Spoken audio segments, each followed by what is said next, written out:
In this screencast, we're going to be looking at exactly what are intermediate packets and why you need it as a content creator. We're going to be looking at how we can use Notion to set up an intermediate packet. And we're also going to look at a framework that you can use as your content writing process just to make it a lot easier and reduce the pain of having to start with a blank page. So let's get to it.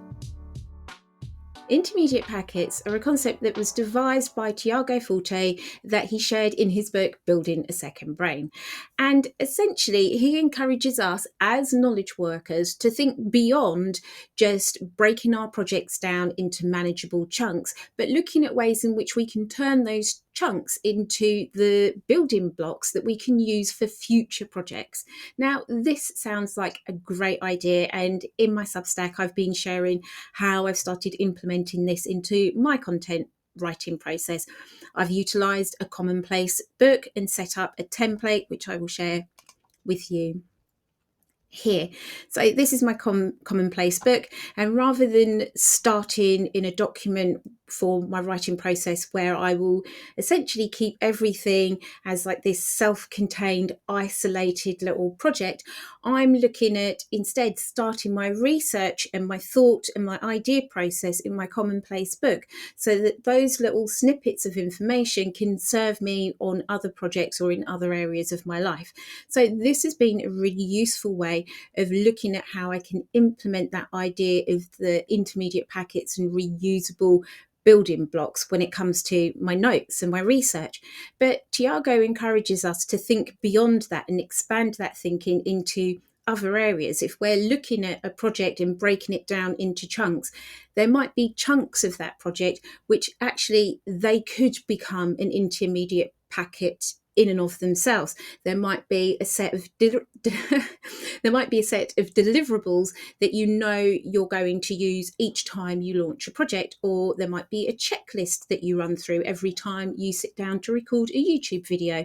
It could be even as simple as your weekly shop. There might be food items, beauty products, other bits and pieces, toiletries, what have you, that you use on a weekly basis that you know you're going to put on your shopping list every week. You might even do like a rinse and repeat meal plan with a shopping list attached to that. All of those things can become intermediate packets that you can rinse and repeat and reduce some of the cognitive load of having to start with a blank page. So that sounds great, but how can we start to do this in something like Notion? So first, I want to quickly share my project management dashboard. Now, this is a template that I've created. It is for sale on my website, and I've used this template as the basis, as the foundation for my own Notion workspace. So feel free to take this and tweak it and build upon it and mold it into something that works for your own setup. But within this, we can begin to easily see the concept behind Notion, where we've got these databases that we can link, and we can start setting things up and making our lives easier. So this project management dashboard has one database for projects and an additional database for tasks. And tasks are related to projects. So if I create a new project, I can assign tasks to that project. And I'm not going to go too deeply into this because I have recorded a separate thing for this, which you can go check out. But what I want to show you is how we can create a database template, and that can be the foundation for creating our intermediate packets of rinse and repeat frameworks or structures or checklists that we want to use time and time again in our projects. So if these tasks, some of them might be, say, article writing or a YouTube video, writing content for a YouTube video and whatnot, we could create different templates for that within our database. So to create a database template, you just need to click on the blue new drop down arrow over here on the right hand side, and that will bring up a menu where you can select add new template. Now, if you've already got templates set up, you will see them as a list here, but I'm showing it as though you're just starting afresh, completely new setup or completely new to Notion. So we click on plus new template, and that will open up this window. And in here, we can just give our template the titles. I'm just going to call it test template. If you wanted to assign particular properties to this template that would be assigned by default every time you rinse and repeated this template, then you can do that here. So it might be, there aren't any tags set up, but let's say one of the tags was content writing or article writing or Substack articles. You could click that there if this test template was specifically for one of those areas. And then when you come to the actual meat of the page, you can start to create your structure, your framework. So you might have some sort of checklist. So checklist item, another item. There might be a certain heading that you want to include. Oops, nope. You might want to add in above the checklist. So let's just switch that, move that up there. Oh. You might want to add a table of contents. So anytime you've got any headings, they will appear. So content, let's do subheading so that you can see it in practice rather than just in theory. And you get the idea. So you can set up a template, add any kind of elements that you want into it, structure it in a way that makes sense for what this intermediate packet is going to be. And then Notion just saves things on the fly, so there's nothing else to do except for leave this page and now create a new task. So when I click new, let's call it new task. If I open up my new task, any of the default properties that I had set for this, no, that won't appear yet. Sorry, I'm getting ahead of myself. So now if we click on test template, we can see here, we can either create a new template, we can just have an empty page, or we can use an existing template. And we're going to use the template that we just created. So when we click that, it will take a little bit of time to load, and then you can see that structure, that framework that we've just created is all there. Now, I'm sure if this is completely new to you, your mind has just been blown at the application possibilities that you could use this on and how you can streamline your content creation process and so forth. So that gets us to, okay, what kind of things can we do? If we want to make our content writing process a lot easier and remove the pain of having to start with a blank page, then one thing that I've done is set up a framework for my writing. And if we just head over to my template, this is the template that I use every time I start any of my content writing. I write on my Substack newsletter every week, and this is the framework that I use just to remove the pain of starting with a blank page. So we're going to run through it. This template is available if you want to get your hands on it, but you can just pause this and type out all of these things, or use it, take screenshots, what have you, however you want to like bootstrap a free version. That's down to you. But if you don't want to have to bootstrap, like I said, you can go grab this template. I'll pop a link in the description for this video. So the first thing that I've done is create a blog post checklist, and this is just a checklist of items that I run through to make sure that I've actually structured my article in a usable way that's usable by other people. So as I go through my writing process, I always come back to this checklist and just tick off the things that I've done as I go. And I know that if pretty much all of these are ticked, like I might not have a bulleted list, I might not have any statistics or quotes or things in an article, but pretty much all of the rest of these items should be checked off for me to have what I believe to be a fully formed blog post. I've also got a table of contents. I do love me a table of contents. It just makes it so much easier to navigate pages like this. And I've also, another thing that I like to do is in the 3 dots menu on the top right, I always like to set my page to full width when I'm setting it up in this way with a contents page, because it just makes it easier to manage. It gives you a little bit more wiggle room to work. Now, the next part of this framework are 3/4 blog post writing prompts. And this really helps me to not worry about having to build a complete article from scratch. It gives me some prompts that help me get my ideas and thinking for this article down very quickly. So the first one is the outline. And this is where I'm just going to put down what was my initial thinking behind this article that I want to write, what's inspired it, what's given me an aha moment, what have I just listened to in a book that was just like earth-shattering, life-changing kind of information. Now, for me recently, my outline has actually come from my notes in my Commonplace book.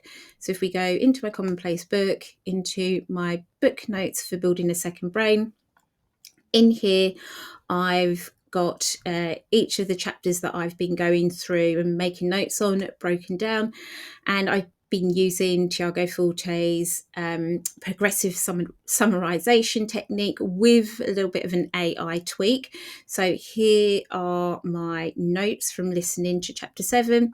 I just simply highlight all of those notes and then I ask AI to summarize it for me, which gave me this. And then I do my progressive summarization on that. And I've shared that in a previous article, so I will drop a link for that below if you want to see that more in depth. But then what I can do is I can either take this complete summary or I can take just the progressive summarization and use that as a basis for what I'm going to put into my blog post outline, and then I can expand on that from there, like drawing out, okay, what are the juicy points that I want to make, what's missing from this outline that I also want to touch on in my article, what other areas do I want to kind of divert or diverge into. So that would go into my outline. The next step, the next prompt, well, the next two prompts rather, are asking the so what question. And that's not meant to be like a flippant question or a flippant remark, but it's just meant to get us thinking, who are we writing for? Why should they care? What are they going to learn? What's the point of this? What's the value add? Now, if you're writing and it is more of a self-indulgent thing, like you're writing just for you, then perhaps you don't really need these kind of writing frameworks with prompts. But if you were writing in a way where you consider yourself to be a knowledge worker, as Tiago says, and you want to share the information and have others get valuable takeaways from it, then using this so what kind of prompt is really going to help you make sure that you're hitting the points and being clear and concise. So the first so what prompt is who I am writing for, fill in the blank, so they can fill in the blank because fill in the blank. So this is really thinking about our audience, who are they and why should they care. The next one, the promise, this is making sure that our article has a point to it, that someone's going to get that valuable takeaway. So the prompt here is, I am promising fill in the blank because fill in the blank. And again, for me, that just helps me structure my blog post in a way that I know I'm going to deliver on a promise. The final prompt is creating an introduction. And this is again where I might cheat and get AI to help me. As long as I filled out the outline, the audience, and the promise, I can use those as part of a prompt to ask AI, what would be a good hook for this? How could I introduce this article? And then I can use that as a way, as like a springboard or a platform for me to come up with my own hook. So I never really use it as is because it's usually full of platitudes or overly used phrases like let's dive in and game changer and stuff like that. And also I just want it to sound more authentically me. So that's why I will use that just to the AI to help me go from having this blank thing of, oh, I don't know how to introduce this, how to hook the reader in to want to read this article, just take some of that headache away. Remember, we're trying to reduce the pain of having like that blank page staring at us. Now, the next part of this framework is some blog writing tips. And you probably already know this, like keep it concise, Make it intriguing, be specific, use keywords, and occasionally experiment with different formats when it comes to writing good titles. But the thing is, when you're starting with a blank page, it's very easy for your mind to just fall to pieces and be like, I want to procrastinate, make it stop, make the blank page stop, do anything but have a blank page. So by having these like reminders of how to do a good title, it just helps to reduce some of that burden. So you can think, actually, I know how I can set this up as a question, or how I can use some of the keywords that I want to include. So again, just removing some of the pain points of starting with a blank page. The next one is the main points for the body. Now, credit where credit is due. I saw these 5 points in a tweet that Justin Welsh had shared in how he structures and outlines his content writing. And he says to address a pain point, agitate the pain point, introduce intrigue into how this pain point doesn't have to be, paint a positive future of what life could be like without this particular pain point, and then give them the solution, give them the remedy to their pain point. So I took those 5 bullet points that he had shared on Twitter and I just expanded on it in my own way so that I can use those as tips for myself when I'm writing, but also I can use it as something to point AI to when I'm crafting my prompt. The next one is writing a conclusion. Now, I kind of have a love-hate relationship with conclusions. Yes, I think they are good so that you feel like you've taken the reader on a journey from point A to their destination. But sometimes I'm not sure, maybe we're sticking too rigidly to sort of like the essay writing format. If you've ever had to do a PhD or write a dissertation and stuff like this, you're probably used to having a very regimented structure for writing, whereas in blog writing and newsletters, I think we can be a little bit more free than sort of having a very dry and in conclusion, we can sort of be a bit more playful. But you definitely want to make sure you are including a call to action. And if you feel like you're being salesy, get over yourself. If you are classing yourself as a knowledge worker, as Tiago says, then you are probably running some sort of business. You are writing to promote some sort of concept or something. And if you're not calling people to action at the end of it, then you're just writing for a hobby. And that's cool if that's what you're doing. But if that's not what you're doing, then you do need to have that call to action. And it doesn't have to be a salesy thing of buy this or download that. It could be just giving someone some clear steps of what they can do next in order to implement what you've just shared, a concept that you've just shared, into their lives. And that's definitely something that I've been doing, where at the end I want to give the reader some very clear steps that they can take now to implement what we've just shared, what we've just looked at, what I've been studying in the article, so that they can actually use the information.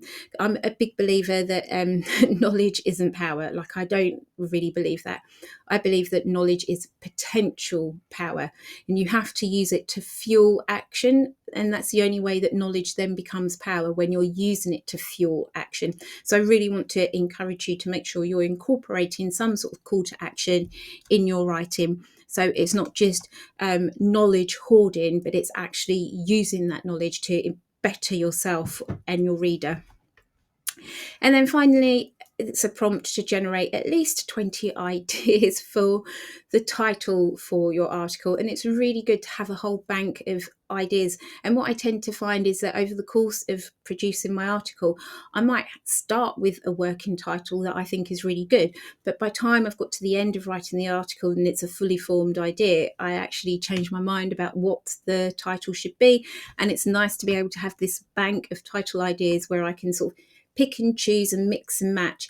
And I do get AI to help me. I will ask it to look at my article or to look at the prompts that I've filled out above, the fill in the blank prompts, and get it to suggest some title ideas, which I can then use as a springboard for creating my own title ideas. But yeah, it's just good to have more than just the first title idea that comes into your head. And then finally, you can get on with crafting your blog post. And I know that was quite a long explanation, And that's why some of these, like the blog post writing tips, are hidden away in these toggle boxes, because you won't need to go through these every time. You might need to just draw on it for inspiration when you're feeling a little bit stuck. You definitely want to take time to fill out the outline, audience, promise, and hook. And honestly, that doesn't take long. It's like 20 minutes if you're really, well, 20 minutes for me if I'm really struggling. Otherwise, I can normally fill in the first three in like 5 minutes whilst I'm waiting for my kids to come out from school or something. So this really does help to reduce the headache of that blank page, or reduce the scariness of starting with that blank page. Now, if you want to get hold of this template, the link will be in the description. But as I said, feel free to take screen grabs of anything that you can use to create your own intermediate packets. And until next time, my friend, I shall catch you later.